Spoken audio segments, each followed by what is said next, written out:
अस्सलामुअलैकुम। आज का टॉपिक है gene amplification through PCR. PCR किसे कहते हैं? Polymerase chain reaction. Polymerase chain reaction क्या है? ये स्टार्ट करने से पहले आपसे गुजारिश की जाती है कि आपने अगर हमारे चैनल को सब्सक्राइब नहीं किया सब्सक्राइब। अब पढ़ते हैं polymerase chain reaction. Technique of rapidly producing millions and billions copies of a specific segment of DNA. एक टेक्निक है जिसमें हम प्रोड्यूस करते हैं रैपिडली, बहुत तेज़ी से, एम्पलीफाइंग भी कहते हैं, millions and billions copies of a specific gene. एक ख़ास सेगमेंट ऑफ जीन को हम सेगमेंट ऑफ डीएनए को हम जीन भी कहते हैं। इस प्रोसेस को जिसमें हम रैपिडली प्रोड्यूस करते हैं बहुत सारी कॉपीज़ एक जीन की, कहलाता है पीसीआर, पॉलीमरेज चेन रिएक्शन।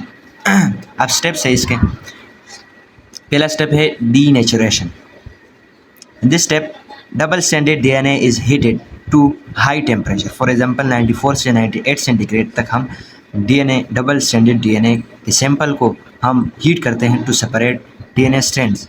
जो डीएनए के डबल स्ट्रैंड है उन्हें सेपरेट करने के लिए अलग अलग हो जाए, उनके दरमियान जो बॉन्ड है वो टूट जाए। Second, primer annealing. Primer annealing मतलब प्राइमर का ऐड करना। इन दिस स्टेप प्राइमर है, प्राइमर क्या है? Short DNA which is complementary to targeted sequence. एक शॉर्ट डीएनए है जो कम्प्लीमेंट्री होता है। जैसे हमने एक नया स्ट्रैंड बनाना है डीएनए का, वहाँ पर हम इसे ऐड कर लेते हैं, उसके कम्प्लीमेंट्री होते हैं उस जगह के सीक्वेंस के, मतलब इसके पास जो नाइट्रोजनस बेसिस होते हैं वो अपोजिट होते हैं। Short DNA which is complementary opposite होता है to targeted sequence are add किया जाता है टू टेम्पलेट डीएनए। जो टेम्पलेट डीएनए होता है जिससे हमने दूसरा डीएनए बनाना होता है उसे हम टेम्पलेट डीएनए कहते हैं, जिसके अपोजिट हमने एक दूसरा डीएनए बनाना होता है। To start DNA strand synthesis. Template DNA जिसे हम लीडिंग डीएनए भी कहते हैं, उस लीडिंग डीएनए लीड करता है, दूसरा जो डीएनए उसे बनाने के लिए लीड करता है। To start DNA strand synthesis, new DNA strand synthesis को स्टार्ट करने के लिए and temperature is lower to 50 to 65 centigrade. इस तरह से लिख सकते हो। In this step primer is added to template DNA strand to start new DNA strand synthesis and temperature is lower to 50 centigrade. है वो एक्सटेंशन है जिसे पॉलीमराइजेशन भी कहते हैं। पॉलीमराइजेशन से क्या मुराद है? Addition of monomers. इसका पॉलीमराइजेशन, एक पॉलीमर का बनना, मोनोमर से पॉलीमराइजेशन कहलाता है। डीएनए का मोनोमर क्या है? Nucleotide. Yes. In this step a heat stable DNA polymerase enzyme है। एंजाइम है डीएनए पॉलीमरेज, जो हीट स्टेबल डीएनए पॉलीमरेज है उसे हम टेक पॉलीमरेज कहते हैं। जो हीट को बर्दाश्त कर सकता है, एक डीएनए पॉलीमरेज का एंजाइम का एक किस्म है जिसे हम टेक पॉलीमरेज कहते हैं। अलॉन्ग विथ न्यूक्लियोटाइड्स के साथ हम ऐड कर देते हैं। And temperature is raise to 72 centigrade. Temperature को हम 72 सेंटीग्रेड तक बढ़ा देते हैं। As a result DNA polymerase extended primer, जो प्राइमर है उसे एक्सटेंड कर लेता है, बड़ा कर देता है, उसके साथ आकर न्यूक्लियोटाइड जोड़ देता है। नंबर 4 जो स्टेज है रिपीट साइकिल कहते हैं। The above steps are repeated for multiple times. जो स्टेप्स है, 3 स्टेप्स जो हमने डिस्क्राइब किए, वो बार बार रिपीट होंगे multiple times. And each time amount of DNA become double. और हर टाइम जो डीएनए का अमाउंट है, डीएनए के सेगमेंट का अमाउंट है, वो डबल होता रहेगा। अब एप्लीकेशन पढ़ते हैं। सबसे पहला एप्लीकेशन है मेडिकल डायग्नोसिस। डायग्नोसिस क्या है? बीमारियों को मालूम करना, डायग्नोसिस कहलाता है। पीसीआर मतलब पॉलीमरेज चेन रिएक्शन हम यूज़ करते हैं डायग्नोज करने के लिए जेनेटिक डिसऑर्डर्स को, लाइक कैंसर हो गया, सिस्टिक फिब्रोसिस हो गया। सिस्टिक फिब्रोसिस एक ऐसी बीमारी है जिसमें हमारे लंग में जो म्यूकस है वो थिक हो जाता है, जो हमारे डाइजेस्टिव ट्रैक में जो म्यूकस है वो थिक हो जाता है, गाढ़ा हो जाता है।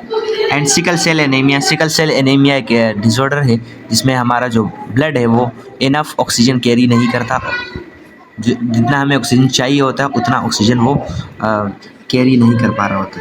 दूसरा है forensic analysis. Use in forensic analysis to amplify small amount of DNA from crime scene. Forensic analysis में भी यूज़ किया जाता है एक स्मॉल अमाउंट ऑफ डीएनए को बड़ा करने के लिए फ्रॉम क्राइम सीन से और एविडेंस सैंपल या कोई एविडेंस से कोई जल चुका है उसे मालूम करना है कि ये किसका रिश्तेदार है। तो एविडेंस सैंपल लेते हैं, उसका सैंपल ले लेते हैं और इसे एम्पलीफाई कर लेते हैं टू आइडेंटिफाई सस्पेक्ट, और जिस पर शक होता है उसे मालूम करने के लिए कि किसका रिश्तेदार है या क्राइम किसने किया है। हमें क्राइम सीन पर एक बाल मिला, उससे हमने डीएनए लिया, उसको एम्पलीफाई किया। अब हम जिस पर शक है उसके साथ मैच करेंगे, मैच हुआ तो हमें पता चल जाए कि कौन है मुस्लिम है। Environmental monitoring. PCR is use to detect pathogens को डिटेक्ट करने के लिए भी यूज़ किया जाता है, such as bacteria, viruses and fungi in environmental sample, जो एनवायरमेंटल सैंपल में से हम डिटेक्ट करते हैं। लाइक जैसे कि वाटर हो गया, सॉइल हो गया, मिट्टी, एंड एयर, हवा हो गई। हवा लेते हैं और उनमें बैक्टीरिया, वायरसेस, फंजाई को डिटेक्ट करते हैं। पैथोजेंस क्या होते हैं? जो डिजीज़ काजिंग माइक्रो ऑर्गेनिज्म है उसे पैथोजन कहते हैं। Also use to study microbial diversity in an environmental sample.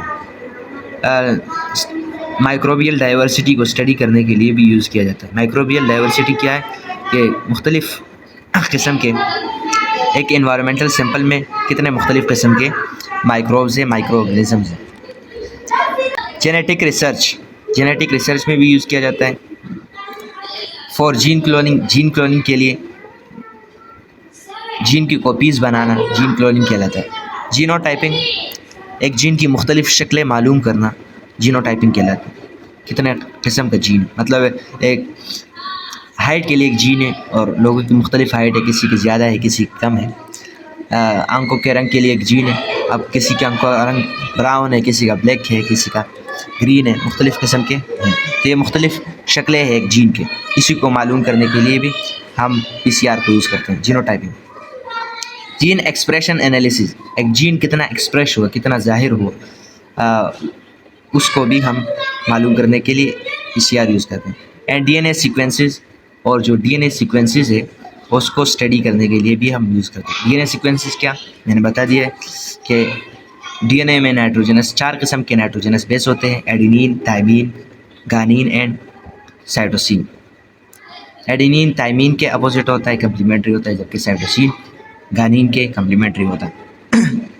अब डीएनए में क्या सीक्वेंस है, किस तरह से ये नाइट्रोजनस बेसिस पड़े हुए हैं, किस तरतीब से सीक्वेंस से पड़े हुए हैं, उसको मालूम करने के लिए भी हम पीसीआर का यूज़ करते हैं। Paternity testing 5 application also used in PCR को हम पैटर्निटी टेस्टिंग में भी यूज़ करते हैं। पैटर्निटी टेस्टिंग क्या है? एक बच्चे का बायोलॉजिकल फादर मालूम करने के लिए टेस्ट किया जाता है, उसे हम पैटर्निटी टेस्टिंग कहते हैं। To find out the biological father of a child, एक बच्चे का बायोलॉजिकल फादर मालूम करने के लिए हम यूज़ करते हैं पीसीआर को।